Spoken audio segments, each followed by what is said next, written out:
राम राम सलामो सत श्री अकाल दोस्तों। आज का हमारा टॉपिक है पार्ट 3 सिंगल कैंडलस्टिक पैटर्न। मैं पार्ट 1 मुरुबोजू और पार्ट 2 स्प्रिंग टोपो डोजीज पहले ही खत्म कर चुका हूं। अगर आपने पार्ट 1 और पार्ट 2 नहीं देखा है तो अभी जाके उसे देखें, क्योंकि अगर आपने वो दोनों पार्ट नहीं देखे तो ये वाला पार्ट शायद ही आपके समझ में आए, क्योंकि ये सारे पार्ट एक दूसरे से लिंक्ड हैं। और पूरी इन्फॉर्मेशन नॉलेज के लिए आपको ये वीडियो पूरी देखनी होगी, अंत तक देखनी होगी, तभी आपको प्रॉफिट मिलेगा अपनी ट्रेड में। हम इस वीडियो में paper umbrella, hanging man, hammer के बारे में जानेंगे और शूटिंग स्टार के बारे में जानेंगे। ये जानेंगे कि इन दोनों का क्या कारण होता है बनने का, और इन दोनों को यूज करके हम कैसे एक प्रॉफिटेबल ट्रेड कर सकते हैं मार्केट में, या फिर मैं कहूँ अपनी नई पोजीशन हम इन दोनों को यूज करके कैसे बना तक सकते हैं। Learn with entertainment and make yourself from unprofessional to professional with me. तो चलिए शुरू करते हैं आज की वीडियो। और सबसे पहले जानते हैं पेपर अम्ब्रेला। पेपर अम्ब्रेला के साथ काम करने की दो कंडीशन होती हैं। सबसे पहली, गिव पीरियड टू ट्रेंड, यानी आपको प्रायोरिटी ट्रेंड को देनी है। आपको शायद याद होगा जब मैंने कैंडलस्टिक पैटर्न का इंट्रोडक्शन दिया था, उस वीडियो में बताया था कि give priority to trend. Trend को आपको प्रायोरिटी ज़्यादा देनी है। इसका मतलब यह है कि अगर आप बुल्स की तरफ जाना चाहते हैं, यानी लॉन्ग जाना चाहते हैं, तो उससे पहले एक डाउनवर्ड रैली आनी चाहिए। अगर आप बेयर्स की तरफ जाना चाहते हैं तो उससे पहले एक अप ट्रेंड आना चाहिए। दूसरा है lower shadow must be 2x और मोर ऑफ रियल बॉडी। इसका मतलब क्या है? इसका मतलब है ये इसकी रियल बॉडी है और ये नीचे वाली इसकी लोअर शैडो हो। जो लोअर शैडो हो उसकी 2 गुनी या 2 गुनी से ज़्यादा होनी चाहिए, तभी आपका जो पैटर्न है वो काफ़ी स्ट्रॉन्ग माना जाएगा। और थोड़ी सी अपर शैडो है वो चल जाएगी। Be flexible in your trade, यानी आपकी जो लोअर शैडो हो वो 2 गुनी या 2 गुनी से ज़्यादा होनी चाहिए, और थोड़ी बहुत अपर शैडो चल जाएगी। अब देखते हैं कि इसमें जो पेपर अम्ब्रेला में होता है, इसे ना तो ग्रीन या रेड हो, कुछ फर्क नहीं पड़ता, ये काम एक जैसा ही करते हैं। पर इसमें ट्रेंड के हिसाब से इनका नाम बदल जाता है। अब ट्रेंड के हिसाब से नाम कैसा बदलता है ये देखते हैं कि ट्रेंड के हिसाब से इन्हें अलग अलग नाम दिया जाता है। अगर पेपर अम्ब्रेला डाउनवर्ड ट्रेंड के नीचे वाले पार्ट पे बनता है तो उसे हैमर कहते हैं, या फिर पेपर अम्ब्रेला अप ट्रेंड के ऊपर बनता है तो उसे हैंगिंग मैन कहते हैं। इन दोनों का नाम चेंज है, पर इसमें ग्रीन और रेड का फर्क नहीं पड़ता है। इसका मतलब ये कि अगर आप बुल्स या लॉन्ग की तरफ जाना चाहते हैं तो आपको हैमर फॉर्मेशन देखनी है। अगर आप शॉर्ट या फिर बेयर पोजीशन पर जाना चाहते हैं तो आपको हैंगिंग मैन ढूंढना होगा। तो अब एक एग्जांपल के साथ समझते हैं कि क्या होता है और इसे और अच्छे से समझते हैं। एक हैमर फॉर्मेशन का आपको एग्जांपल देखूंगा। यहाँ पर एक डाउन ट्रेंड आपको दिखेगा, एक डाउन ट्रेंड हो, और यहाँ पर एक अम्ब्रेला बनना है, पेपर अम्ब्रेला है जिसे मैं T1 से रिप्रेजेंट कर रहा हूँ। तो डाउन ट्रेंड में है तो एक हैमर होगा। तो ये हैमर फॉर्मेशन, आखिर ऐसा क्या हुआ होगा कि ये हैमर फॉर्मेशन या फिर ये पेपर अम्ब्रेला उस दिन बना होगा? मैं बार बार कह रहा हूँ, रट्टा मत मारो, बल्कि ये देखो कि ऐसा क्या हुआ होगा मार्केट में कि ऐसा उस दिन ये चीज़ हुई। तो आपको समझाता हूँ, अभी एक अच्छे से समझाता हूँ एग्जांपल लेके कि आखिर क्या हुआ होगा। जैसा कि आपको पता है कि वहाँ पर एक डाउन ट्रेंड है। डाउन ट्रेंड है यानी बेयर्स पावर में है। तो ठीक ऐसा हुआ भी, ऐसी मार्केट खुला, बेयर्स ने गिराया गिराया गिराया, गिराते चले गए, पर बेयर्स कामयाब नहीं हो पाए। कामयाब नहीं हो पाए इसका मतलब ये है कि मार्केट के एंड तक बुल्स ने इसे वापस से उठाना शुरू कर दिया, और उठाते उठाते उठाते उठाते चले गए। तो इसकी एक लॉन्ग लोअर शैडो आ गई, और छोटी सी इसकी रियल बॉडी में बना लेते हैं। छोटी सी इसकी रियल बॉडी है और इसकी लॉन्ग लोअर शैडो आ गई है। अब इस बात से क्या मतलब है? इस बात से ये मतलब कि एक डाउन ट्रेंड में बुल्स आ चुके हैं मार्केट में, और अब शायद ऊपर जाएगा, यानी अब हम एक अप ट्रेंड की पोजीशन को लेंगे। एक डाउन ट्रेंड था, यहाँ पर एक हैमर बना, और इसके बाद हम देखेंगे कि एक अप ट्रेंड आने वाला है। बेयर्स ने नीचे खींचा पर कामयाब नहीं हो पाए, और बुल्स ने इसे ऊपर खींच दिया।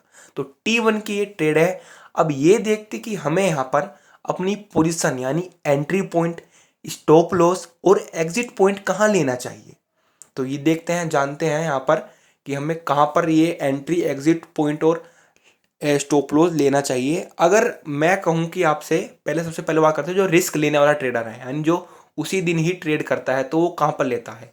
हैमर फॉर्मेशन में कैंडल का जो क्लोज होगा, यानी जहाँ पर वो बंद हो रहा होगा, वहाँ पर आपको एंट्री लेनी है, और इसका लोअर शैडो का जो पार्ट होगा वहाँ पर स्टॉप लॉस लगाना था। तो T1 की ट्रेड में हमको यहाँ पर एंट्री लेनी है और यहाँ पर स्टॉप लॉस लेना है। ये बात है उसकी जो रिस्क लेने वाला ट्रेडर है, जो उसी दिन ही ट्रेड करता है, यानी 3:20 पे एक हैमर देखेगा, हैमर फॉर्मेशन देखेगा और उस दिन ही ट्रेड करेगा। अब ये देखते हैं जो रिस्क थोड़ा सा बचता है या फिर अगले दिन ट्रेड करता है, वो अपनी पोजीशन कहाँ लेगा मार्केट में। जैसे कि आपको पता ही होगा, अगर आपने पहले की वीडियो देखी है, दो तरह के ट्रेडर होते हैं, रिस्क ले बचने वाला और रिस्क लेने वाला।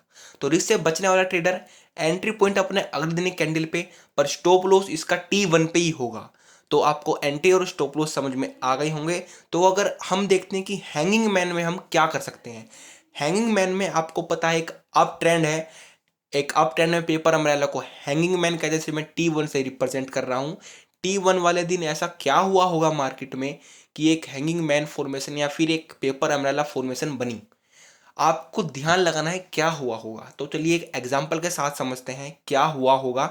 जैसे कि आपको पता है अप ट्रेंड था, मार्केट में बुल्स का कंट्रोल होना चाहिए था, ऐसा हुआ नहीं। मार्केट में थोड़ा सा बुल्स ने उठाया जरूर, पर कामयाब नहीं हो पाए। इसे बेयर्स ने बल्कि गिराते गिराते गिराते गिराते गिराते चले गए। पर मार्केट के एंड तक, यानी जब मार्केट जिस दिन खत्म होता है 3:20 3:30 बजे के आसपास तक, मार्केट में फिर से बुल्स ने उठाया जरूर, उठाते उठाते ले गए और एक लॉन्ग लोअर शैडो बन गई।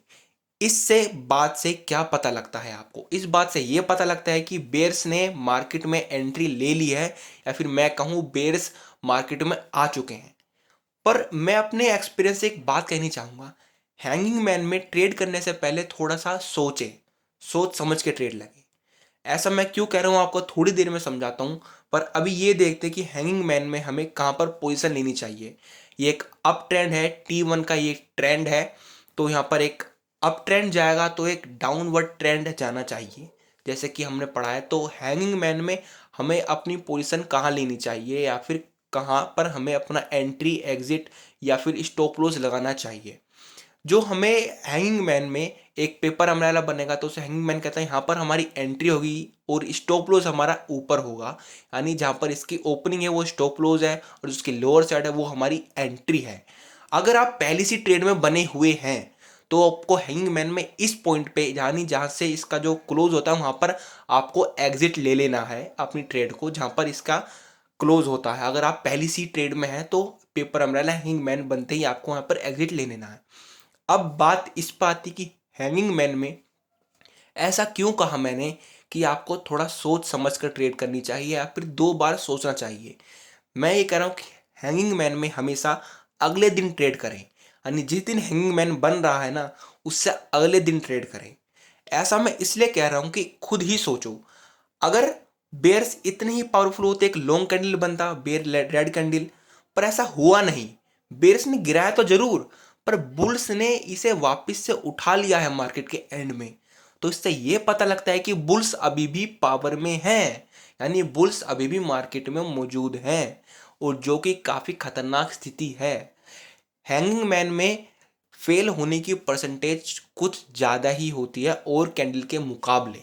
तो चलिए एक रियल एग्जांपल के साथ समझते हैं। सबसे पहले एक हैमर फॉर्मेशन का एग्जांपल देखते हैं। बैंक निफ्टी का ये चार्ट है, यानी एक इंडेसिस है, एक कंपनी का चार्ट नहीं बल्कि एक इंडेसिस का चार्ट है।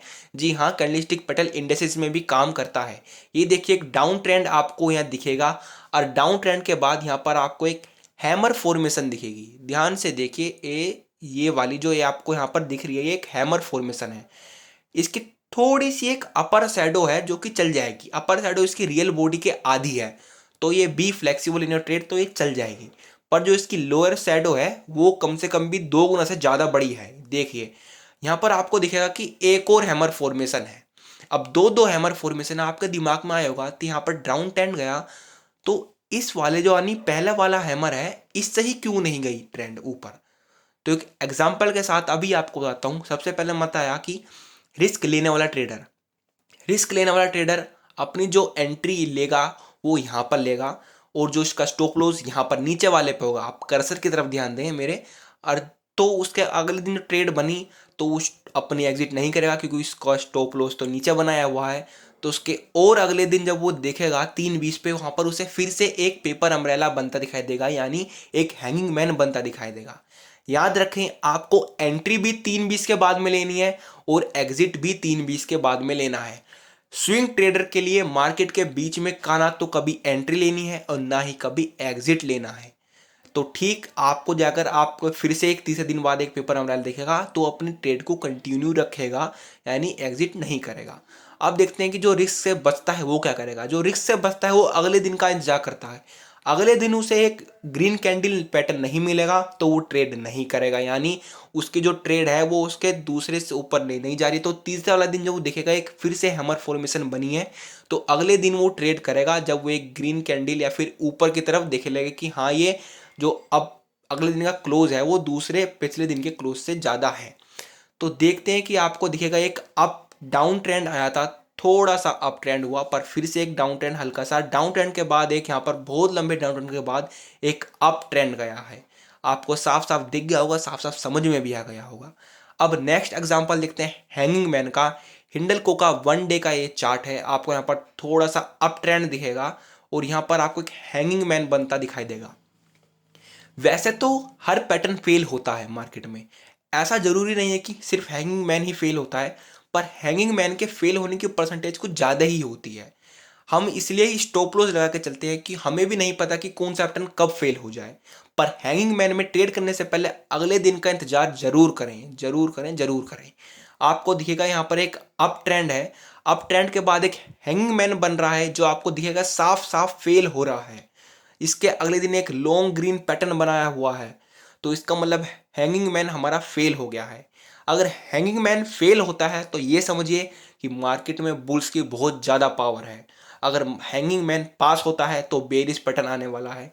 हैंगिंग मैन की दो ही कंडीशन आपको है आनी, अगर आप लॉन्ग जाना चाहते हो, अगर आपको अप ट्रेंड में हैंगिंग मैन दिखता है तो ये समझ जाइए कि बुल्स बहुत ज़्यादा पावर है।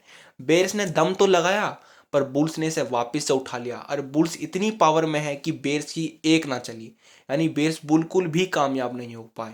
तो इसका मतलब ये है कि अगर हैंगिंग मैन आपका फेल होता है पैटर्न तो एक बुलिश पैटर्न आ सकता है, एक बुल्स का ट्रेंड आ सकता है। अगर हैंगिंग मैन पास होता है तो एक बेरिश पैटर्न है।